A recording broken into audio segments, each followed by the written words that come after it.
Hey folks, welcome to my channel Nama Talkies. இன்னைக்கு நாம பார்க்க போறது ஒரு வித்தியாசமான டிஷ், பனானா ஸ்டெம் ரைத்தா, வாழைத்தண்டு பச்சடி. பட் அதுக்கு முன்னாடி என்னோட சேனல் இது வரைக்கும் சப்ஸ்கிரைப் பண்ணாமல் இருந்தீங்கன்னா humble request, please do subscribe to my channel. வாங்க வீடியோக்குள்ளே போவோம். ஸோ வாழைத்தண்டு பச்சடி, பனானா ஸ்டெம் ரைத்தா செய்வதற்கு தேவையான பொருள் என்னன்னு பார்த்தீங்கன்னா வாழைத்தண்டு. ஸோ இந்த வாழைத்தண்டு, இந்த மாதிரி ஒரு வாழைத்தண்டு வந்து உங்களுக்கு மேக்ஸிமம் 10 ரூபா தான் இருக்கும். ஸோ இந்த வாழைத்தண்டு வந்து நீங்கள் ரைத்தா செய்யறதுக்கு முன்னாடி ஃபஸ்ட்டு வந்து என்ன பண்ணணும்னா, இதோடைய இந்த அவுட்டர் லேயர் இருக்குது பார்த்தீங்களா, இந்த அவுட்டர் லேயரை வந்து நல்லா வெட்டிடணும். இந்த அவுட்டர் லேயர் வந்து யூஸ்வலாக நீங்கள் வந்து சாப்பிட முடியாது, ஹார்டாக இருக்கும். ஸோ அந்த அவுட்டர் லேயரை ஃபஸ்ட்டு வந்து ஒரு கத்தியால் இந்த மாதிரி ரிமூவ் பண்ணிடுங்க. அதுக்கப்புறமா இந்த மாதிரி ரவுண்டாக நான் வந்து வெட்டியிருக்கேன். அதுக்கப்புறமா நான் சின்ன சின்ன பீஸாக வெட்டிக்கிட்டேன். உங்களுக்கு எது கன்வீனியன்ட்டோ அதுக்கேற்ற மாதிரி வெட்டிக்கோங்க. அல்டிமேட்லி இது வந்து ரைத்தானா நம்ம வந்து தயிர் யூஸ் பண்ண போகிறோம். ஸோ இதுக்குள்ளே நீங்கள் சின்ன சின்ன பீஸாக போட்டால் தான் நல்லாயிருக்கும். ஸோ இந்த மாதிரி நீங்கள் வந்து ரவுண்டாக வெட்டின பிறகு சின்ன சின்ன பீஸாக கட் பண்ணிங்கன்னா உங்களுக்கு இன்னும் ஈஸியாக இருக்கும். இப்போது இதை நீங்கள் கட் பண்ணையில் உங்களுக்கு சைடில் தேவை வந்து இந்த மாதிரி ஒரு மோர், ஒரு சின்ன பாத்திரத்தில் மோர் எடுத்து வச்சுக்கோங்க. நீங்கள் கட் பண்ண இந்த மோருக்குள்ளே இந்த வாழைத்தண்டை வந்து நீங்கள் போட்டுருங்க. ஏன் அப்படின்னா, நீங்கள் இந்த வாழைத்தண்டு பீஸை வந்து ரொம்ப நேரம் வந்து அட்மாஸ்பியரோட கனெக்ட் பண்ண வச்சிங்கன்னா, அதாவது கான்டாக்டில் வர வச்சிங்கன்னா அதனுடைய கலர் லைட்டாக மாறும். அதனால நம்ம யூஸ்வலாக என்ன பண்ணுறோன்னா, இதை வந்து மோரில் டிப் பண்ணிடுவோம். அதுக்கப்புறமா வந்து இந்த மோரில் டிப் பண்ணிவிட்டு நீங்கள் ரொம்ப நேரம் ஊரெல்லாம் வைக்க வேண்டாம். பாருங்கள், நான் க்ளோஸ்அப்பில் காட்டுறேன். மேக்ஸிமம் ஒரு 2 to 3 மினிட்ஸ்லேயே நீங்கள் வந்து இதை வெளியில் எடுத்துடலாம். ஸோ இந்த மோரை வந்து அஃப்கோர்ஸ் நீங்கள் டிஸ்கார்ட் பண்ண வேண்டியது தான். அதுக்கப்புறமா இப்போ நம்மக்கிட்ட கடாய் இருக்குது. இந்த கடாயில் வந்து இந்த மோர்லேருந்து இந்த வாழைத்தண்டு பீஸ் எல்லாம் எடுத்து நான் வந்து இந்த கடாய்க்கு நான் ட்ரான்ஸ்ஃபர் பண்ணுறேன். ஸோ இப்போ அடுத்தது வந்து நம்ம என்ன செய்ய போகிறோம்னா, இந்த வாழைத்தண்டை வந்து நல்லா பாயில் பண்ண வைக்க போகிறோம். ஸோ பாயில் பண்ண வைக்கிறதுக்கு முன்னாடி நம்ம வந்து தண்ணி ஊற்றிக்கணும். ரொம்ப அதிகமாக ஊற்றிடாதீங்க, தேவையான அளவு தண்ணி ஊற்றுங்க. அடுத்தது ஒரு ஸ்பூன் மஞ்சப்பொடி, அதுக்கப்புறமா ஒரு ஸ்பூன் உப்பு, உங்களுக்கு தேவையான அளவு ஆட் பண்ணிக்கோங்க. உப்பு ஜாஸ்தி சாப்பிட்றது உடம்புக்கு நல்லதில்லை, மறுபடியும் சொல்கிறேன், எல்லா வீடியோலையும் இதையே சொல்லுவேன். அதுக்கப்புறமா நல்லா மிக்ஸ் பண்ணிக்கோங்க. நல்லா மிக்ஸ் பண்ண பிறகு ஒரு 10 to 15 மினிட்ஸ் இது வந்து நல்லா பாயில் ஆக ஆரம்பிக்கும். 10 to 15 மினிட்ஸ் நல்லா பாயில் ஆக ஆரம்பித்த பிறகு நீங்கள் வந்து அதை வந்து ஸ்டாப் பண்ணலாம். இப்போ நான் மீடியம் ஃப்ளேமில் தான் வச்சுருக்கேன். பாருங்கள், ஆல்ரெடி உங்களுக்கு வந்து வாட்டர் வந்து கொதிக்க ஆரம்பிச்சிருச்சு. நான் க்ளோஸ்அப்பில் காட்டுறேன்.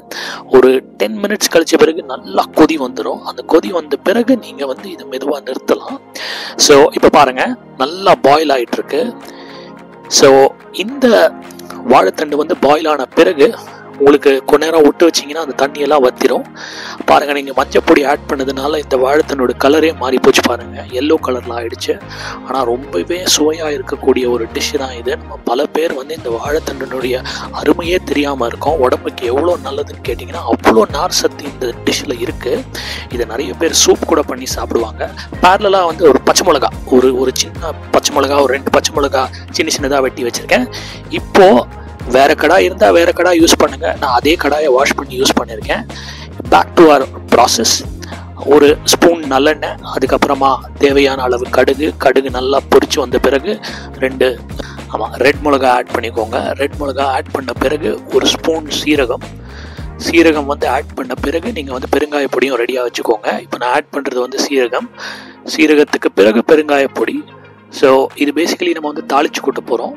நம்ம ஆல்ரெடி பண்ணி வச்சுருக்கோம் இல்லையா அந்த வாழைத்தண்டில், அதில் வந்து நம்ம இப்போ நம்ம இந்த கடாயில் வச்சுருக்கிற ஐட்டம்ஸ் எல்லாத்தையும் தாளித்து கொட்ட போகிறோம். அடுத்தது ஆஸ் யூஷுவல் பெருங்காய பொடி நல்லா போட்டு ஒரு 30 செகண்ட்ஸ் அப்படியே கொஞ்சம் சாட்டே பண்ணுறதுனா அருமையாக சாட்டே பண்ணிக்கோங்க.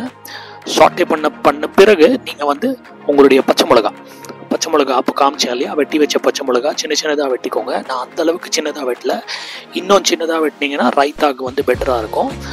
அண்ட் இப்போது நல்லா வந்து இதை மிக்ஸ் பண்ண பிறகு உங்களுடைய அந்த வாழைத்தண்டு நம்ம ரெடி பண்ணி வச்சுருக்கோம் இல்லையா, மஞ்சள் பொடியும் உப்பும் போட்டு நல்லா பாயில்டு வாழைத்தண்டுக்கு இதை வந்து ட்ரான்ஸ்ஃபர் பண்ணிடுங்க. ஸோ ட்ரான்ஸ்ஃபர் பண்ண பிறகு அடுத்தது வந்து ஒரு கப்பு தயிர் எடுத்து வச்சுக்கோங்க.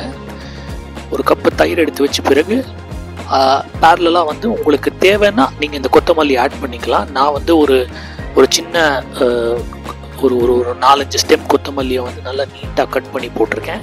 அகெயின் கொத்தமல்லிலையும் பார்த்தீங்கன்னா இந்த சிசர்ஸ் வச்சு நான் போடுறேன். எவ்வளோக்கு எவ்வளோ சின்னதாக அந்த கொத்தமல்லியை உங்களால் வெட்ட முடியுதோ அவ்வளோக்கு எவ்வளோ வந்து உங்களுக்கு நல்லாயிருக்கும்.